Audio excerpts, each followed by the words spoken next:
Konsentrasi. Dulunya botak, batik, batu. Kita mulai. Botak, batik, batu, batu, botak, batik, batik. Kalau udah mulai gak konsentrasi. Batik, batu, botak. Oke. Kemudian ayo kita masih ingat gak? Tepuk tangan. Anak hebat. Oke. Kita mulai. 17 anak hebat. Bangun cepat. Beribadah. Olahraga. Makan sehat dan bergizi. Membaca. Mendengarkan. Tidur cepat. Anak hebat. Hari ini anak-anak kita akan belajar pelajaran baru tentang coding dan kecerdasan artifisial. Oke. Sebelumnya tujuan pembelajaran kita yang pertama adalah siswa dapat memahami 4 pilar ataupun konsep berpikir komputasional secara kelompok dengan baik. Yang kedua, siswa mampu menerapkan literasi digital secara individu maupun secara berkelompok dengan baik. Materi kita hari ini yaitu tentang berpikir komputasional dan literasi digital. Lebih hebat manusia dalam komputer? Manusia. Kenapa manusia lebih hebat dari komputer? Bagus, karena yang menciptakan komputer adalah Manusia. Nah, jadi sebenarnya lebih hebat lagi manusia dibandingkan komputer. Tapi banyak yang keliru bahwasanya kalau kita belajar komputer itu sangat hebat. Kita takut manusia ini, terutama kita ini. Kamu kalau disuruh belajar komputer, baru pegang laptop atau komputer udah gemetar, ya kan? Jadi tidak perlu takut. Tanya dulu.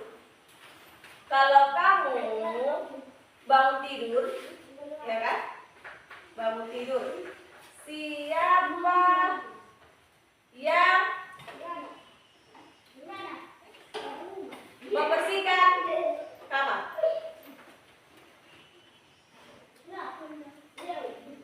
Oke. Kemudian, kalau kamu membersihkan kamar, apa aja yang kamu bersihkan? Bantal, selimut, kasur. Diapain bantal selimut kasurnya? Dirapikan. Dirapikan.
juga harus dirapikan. Oke. Nah, jadi berpikir komputasional itu biasanya terkandung dalam kehidupan sehari-hari. Seperti yang kamu lakukan ketika kamu bangun tidur membersihkan kamar. Jadi berpikir komputasional adalah cara berpikir manusia seperti ilmuwan komputer dalam memecahkan masalah. Bagaimana memecahkan masalah? Maka dengan cara dekomposisi. Apa itu dekomposisi? Memecahkan masalah besar menjadi masalah kecil. Masalah besarnya tadi kamar yang mau kamu bersihkan, ya kan? Dibagi menjadi masalah-masalah kecil. Apa aja? Yang pertama, bagaimana kondisi tempat tidur? Rapikanlah tempat tidur. Kemudian yang ketiga, abstrak. Fokus pada informasi penting dan abaikan yang tidak relevan atau yang tidak penting. Apa yang tidak penting? Misalnya di kamar ada gambar bunga. Nah, cat dinding kamar warnanya kuning. Berarti tidak penting. Ada yang tahu tentang data itu apa?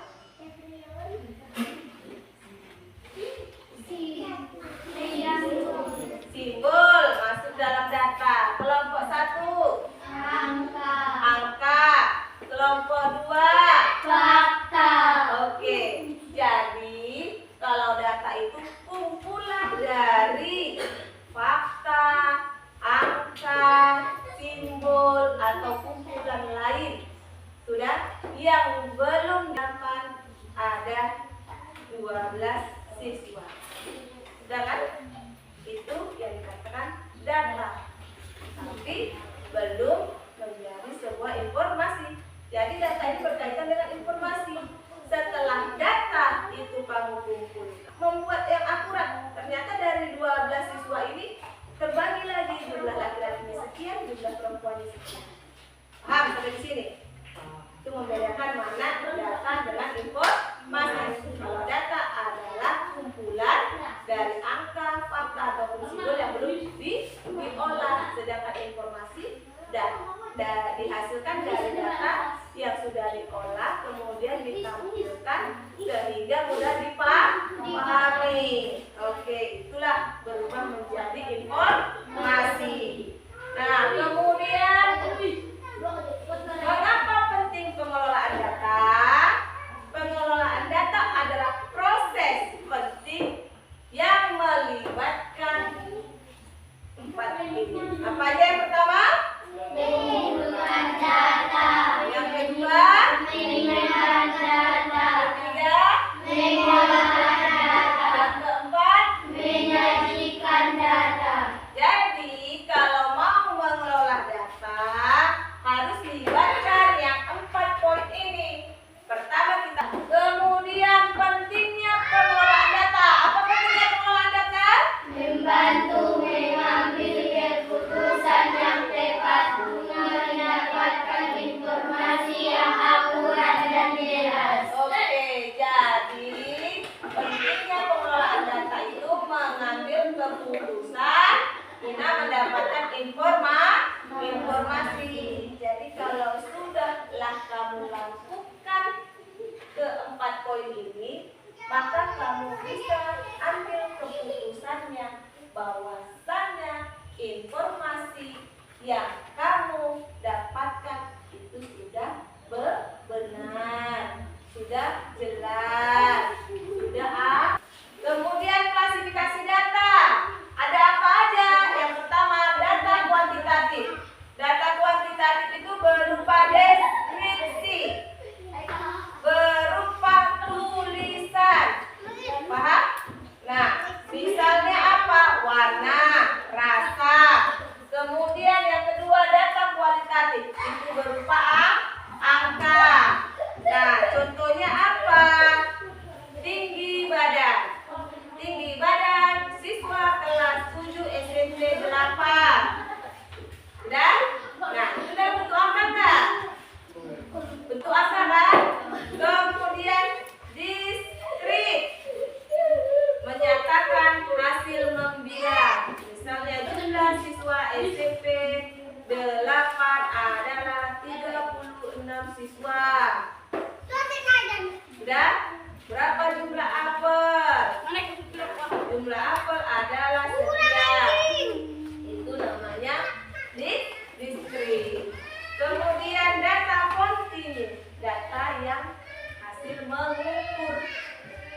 misalnya ukur tinggi badan, ya kan? Ukur suhunya berapa. Paham sampai di sini? Bisa dipahami nggak?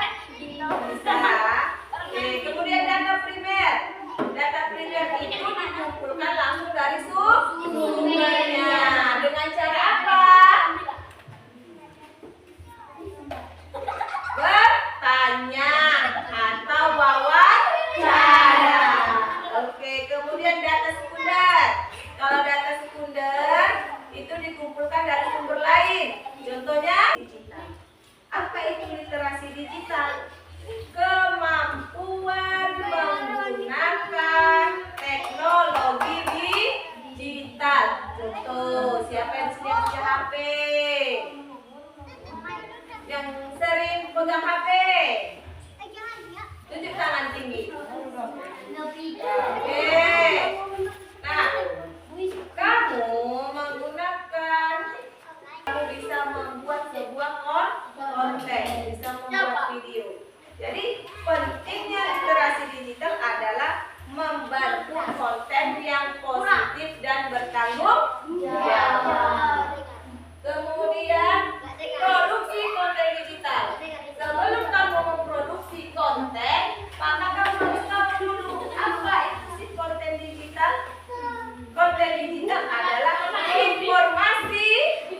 jadi ada musik. Dari yang gambarnya gelap dibuat menjadi cerah. Dari yang orang yang kulitnya sawo matang menjadi putih. Dan edit kan? Berarti kalau udah diedit kan berarti udah sempurna. Kalau udah disempurna, maka jadilah sebuah konten. Setelah konten itu jadi, maka kamu unggah. Tahu unggah? Unggah itu artinya di-upload. Di mana kamu mau mengupload? Biasanya kamu di mana kelompok 1 kalau mengupload video? Biasanya kamu kalau buat konten kamu upload di mana? Capcus. Kalau di sini kelompok 2 ada nggak yang di TikTok? Nah, kelompok 3 biasa di mana? Di TikTok. Nah, dan jadi bisa kamu upload di TikTok, di Capcus, di IG, di YouTube. Benar gak? Nah, tapi harus ada etikanya.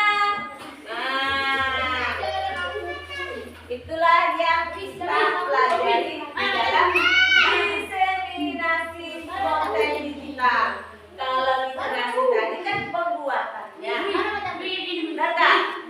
Kalau diseminasi penyebarannya. Sudah? Jadi diseminasi konten itu adalah proses menyebarkan dan membagikan konten yang telah dibuat kepada audiens. Konten digital adalah proses menyebarkan dan membagikan konten yang telah dibuat kepada audiens. Nah, seperti kamu membuat video yang tadi ibu ceritakan kepada kamu, kamu membuat video setelah sudah sempurna, kamu upload kan? Nah, itulah yang dikatakan diseminasi konten digital. Gunanya untuk apa? Setelah kamu sebarkan, ya kan? Kemudian kamu bagikan, maka akan dilihat oleh orang lain. Itulah. Kemudian pentingnya diseminasi konten ini adalah apa? Menjangkau audiens yang lebih luas, menjangkau si penonton untuk lebih banyak menonton video kamu. Nah, banyak itu kalau kamu etika dalam diseminasi konten. Yang pertama, harus menghargai orang lain dan privasi mereka. Kedua, tidak boleh menyebarkan berita palsu atau hoax dan menyebarkan kebencian. Jadi itu etika dalam kita membuat konten ya. Benar. Membuat dan menyebarkan konten, yang pertama harus menghargai orang lain dan menjaga privasi mereka. Siapa? Pemilik konten. Misalnya kamu kenal dengan sepemilik konten, kamu gak suka dengan dia, kemudian kamu sebarkan video yang teman kamu yang gak kamu sukai, kemudian kamu jelek-jelekan, itu salah. Itu namanya tidak beretika dalam membuat konten. Jadi kalau kamu mendapatkan sebuah konten, kemudian kamu upload lagi, kamu sebarkan di IG atau kamu sebarkan di TikTok, maka yang pertama kamu harus menghargai si pemilik konten. Tidak boleh mengucapkan kata-kata yang tidak baik. Kemudian tidak boleh isi konten yang itu menyebarkan berita palsu. Itu nggak boleh. Kemudian komunikasi dengan sopan dan tanggung jawab. Misal yang tidak berita di sebuah desa A, sudah? Nah, kamu kan tinggalnya di desa B. Kamu mau buat konten di desa A. Ini adalah desa A, tapi desanya tidak baik, penduduknya jahat-jahat, begini. Baik nggak itu? Beretika nggak itu? Tidak beretika. Jadi kalau menyebarkan konten, maka lihatlah aturan etika dalam berkonten. Paham ya sampai di sini? Kemudian hak cipta. Nah, kalau kamu mau menyebarluaskan berita, video ataupun yang lainnya, maka yang pertama adalah minta izin dulu ke pemilik konten. Nah, kemudian kedua apa? Mencantumkan sumber. Dari mana sumber kamu dapatkan? Paham? Nah, kemudian melindungi hasil karya sendiri. Oke, sampai di sini. Ada yang kurang paham? Kerjakan tugas kelompoknya masing-masing.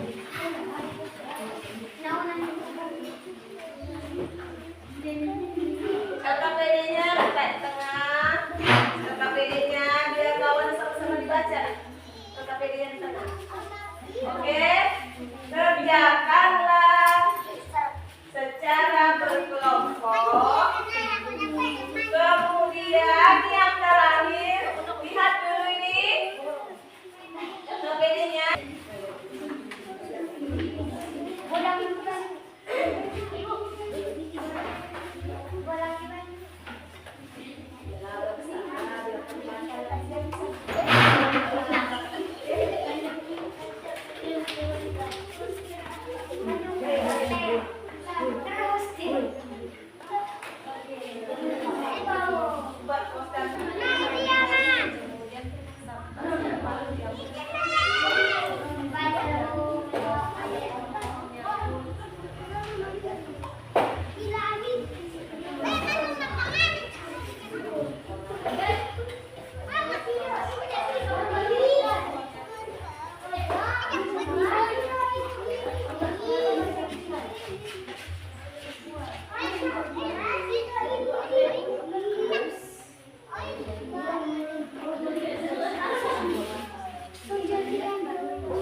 Jangan lama-lama ya.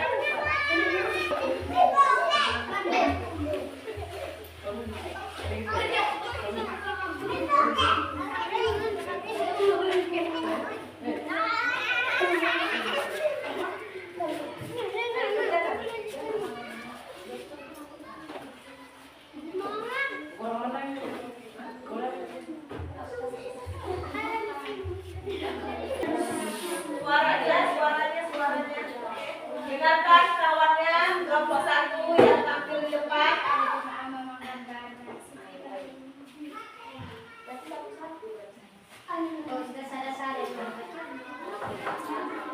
Perkenalkan kami dari kelompok Jawa. Ini mempresentasikan. Jangan ketawa ya. Mempresentasikan hasil kelompok Marat.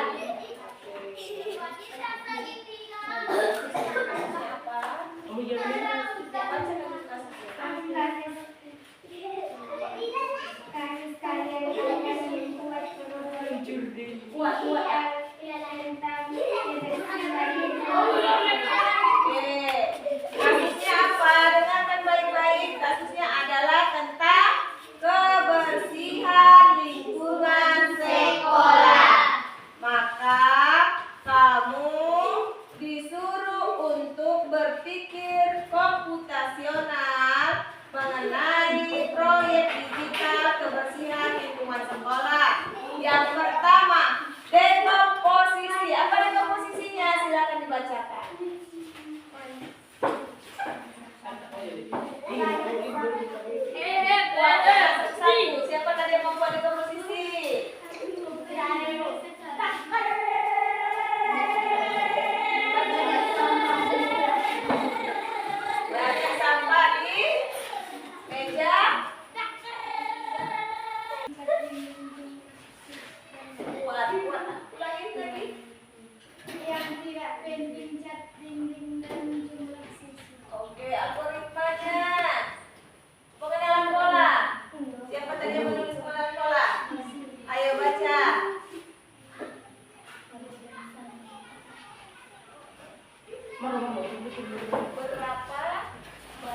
Sampah setiap hari Terus.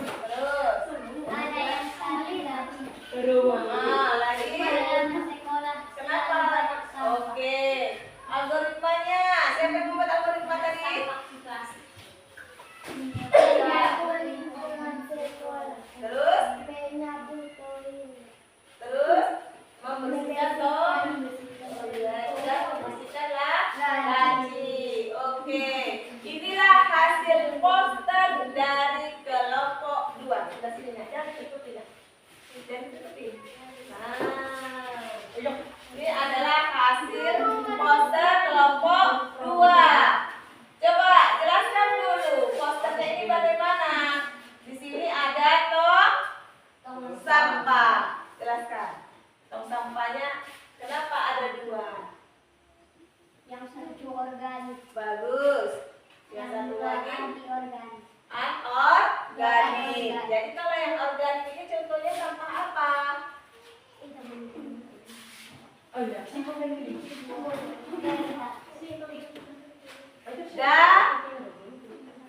Daun, sisa makanan. Kalau dia plastik, botol dimasukkan ke tong sampah yang mana? Organik. Kemudian lihat dulu ini apa ajarannya? Apa ajarannya? Oke. Sampai di sini. Kelompok lain ada nggak yang mau memberi tanggapan? Tidak ada? Oke, berikan tepuk tangan untuk kelompok lain.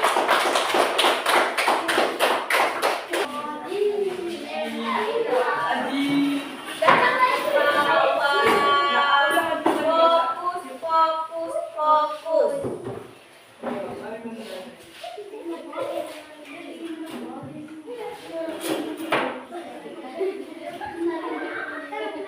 Kamu yang sudah selesai presentasi jangan menertawakan kelompok yang lagi presentasi. Yang ada mereka tidak konsentrasi. Paham? Ayo.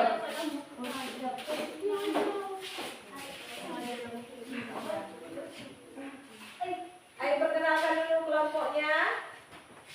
Perkenalkan kami kelompok 3. Ingin mempresentasikan hasil kerja kelompok kami. Yang pertama, apa yang pertama? Ya, dekomposisi. Ayo baca satu orang. Di belakang sekolah banyak sampah, di laci banyak kertas. Kamar mandi tidak bersih. Oke, kemudian apa lagi? Iya, pengenalan. Apa pengenalan polanya? Setiap hari kamu toilet selalu kotor. Setiap hari Selasa ada yang tidak piket. Setiap hari Sabtu halaman sekolah tidak disapu. Oke. Kemudian abstraknya. Baca. Warna putih dong. Warna warna kursi dan meja 3 warna. Oke, gak usah ketawa nah. Kemudian yang keempat, algoritma. Ada sampah di laci. Kemudian diapain sampahnya?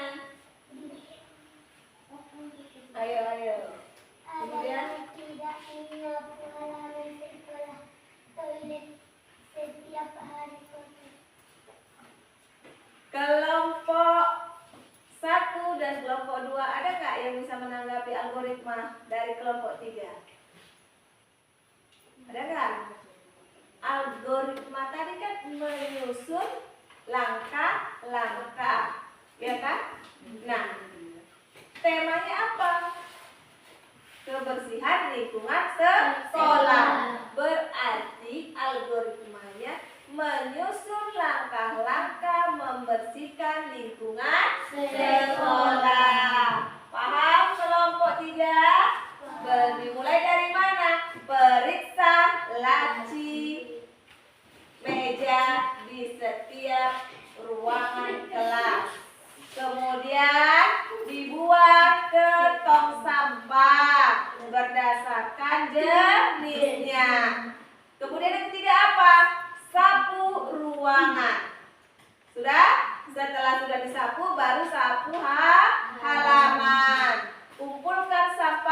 kemudian buanglah pada tempatnya yang berdasarkan jenisnya. Baru yang ketiga, kalau toiletnya selalu kotor, berarti apa solusinya? Harus dibersihkan. Kemudian harus membuat daftar piket. Jadi tahu hari Senin sampai hari Sabtu siapa aja yang piket. Paham? Jadi lingkungan sekolah kita tetap bersih. Oke, kemudian perhatikan hasil poster kelompok 3. Oke, ada gedung sekolahnya. Ada apa lagi? Pohonnya. Kemudian apa ajakannya itu? Papan punggung seperti papan pengumuman itu apa tulisannya? Buanglah sampah pada tempatnya. Buanglah sampah pada tempatnya. Oke, tepuk tangan untuk kelompok 3.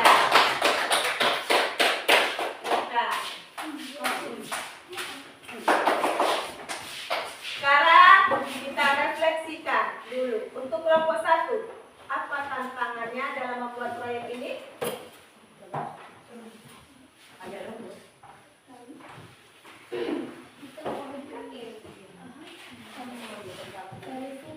Iya. Apa tantangannya? Kita refleksikan kelompok 1.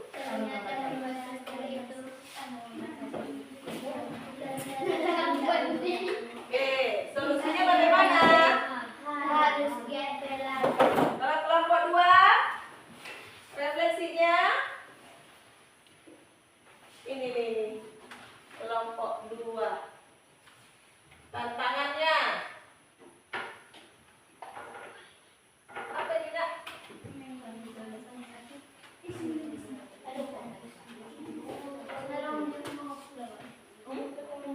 Iya, ini apa di tulisannya?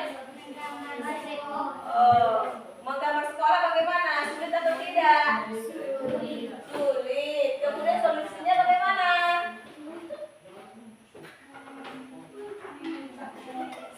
Mengerjakan bersama-sama.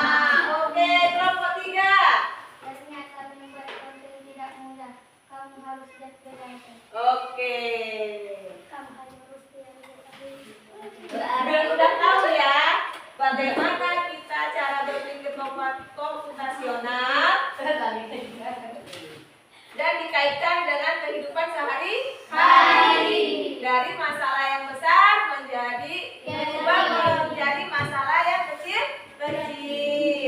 Setelah itu harus tahu dulu pengenalan pola, baru abstraknya, dan yang terakhir adalah algoritma, menyusun langkah-langkah. Oke, sampai di sini materi kita. Kemudian, kenapa itu? Oke, jadi setelah kita pelajari berpikir komputasional dan literasi digital, apa yang perlu kamu ketahui? Keterampilan itu sangat penting. Dengan kamu menguasai cara berpikir komputasional dan literasi digital, maka kamu siap menghadapi tantangan dan inovasi di masa depan, sehingga kita bisa menjadi warga digital yang bertanggung jawab. Sampai di sini dulu pelajaran kita. Ibu sudahi dengan